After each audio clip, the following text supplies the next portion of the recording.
2 Minnesota women have lived lives overshadowed by a secret. One was hers to bear. I have been told that she came from Montana, when she found out she was expecting, she came to the Twin Cities. And one was hers to keep. In the 60s, I was single, and I found out I was pregnant, and I knew I wasn't going to get married.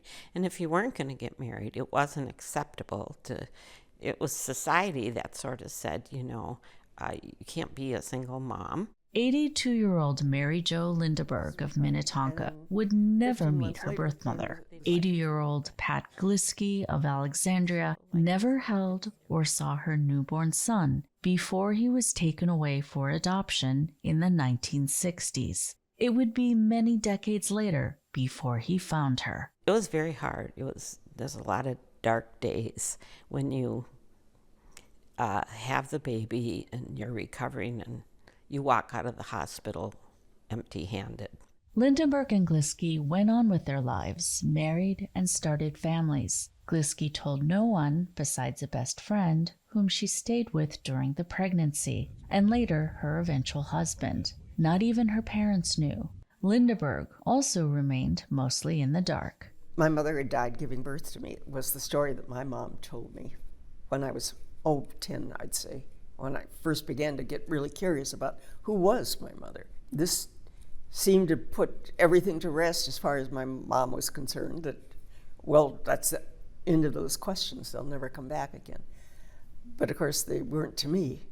Amended birth certificates are all Minnesota-born adopted people could have without an affidavit from a birth parent. But on July 1st, the law changed. Minnesota became the 15th state to open original birth certificates to adoptees. Before that, adopted people could hire an attorney and try to get court documents or adoption agency files by court order. But it was costly, and often the luck of the judge you drew. For those around the state, and especially those who were born in Minnesota and adopted, they now have the right to obtain their own birth record without any strings attached. And that's just tremendous.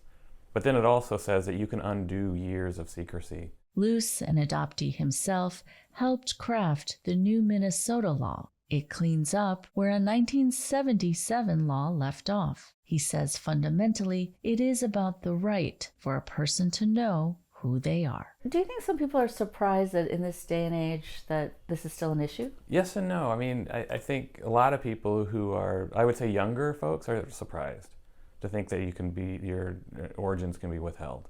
I think older folks who have sort of been steeped in the secrecy of adoption, the first thing they think about is, releasing a record that may release the name of a birth parent. The law doesn't apply to people adopted in other states. Luce says the change was decades in the making. The Minnesota Coalition for Adoption Reform was a main advocate, and so were individual birth parents and adoptees like Gliski and Lindeberg.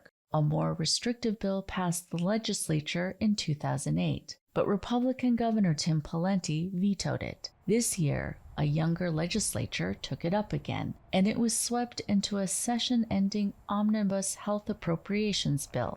Luce says it's about equal rights. An adopted person who is 18 years of age or older may fill out a form, pay $40, send it in to the Department of Health, and then within a few weeks they're going to get a copy of their original birth record.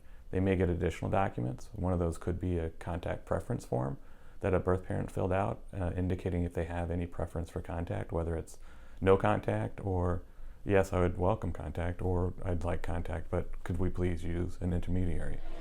Over comfort food, a local group of Adoptees Connect, Inc. meet every month. This month's meeting was extra special. Before eating, there was business to do. Organizer Tricia Osborne says the change has been long overdue. It just means like we're actually being treated like the adults we are and not treated like children anymore that need to be protected. Sherry Rudebush has paid nearly $1,000 to Lutheran Social Service and still hasn't gotten the name of her birth parents. I never intended to hurt anybody or do anything. I just intended to get something that I felt belonged to me. And what about adoptee Mary Jo Lindeberg? She filed her paperwork the first day she could. She says knowing her mother's name will help her top off a great life. It would be nice just to fit these last missing pieces in.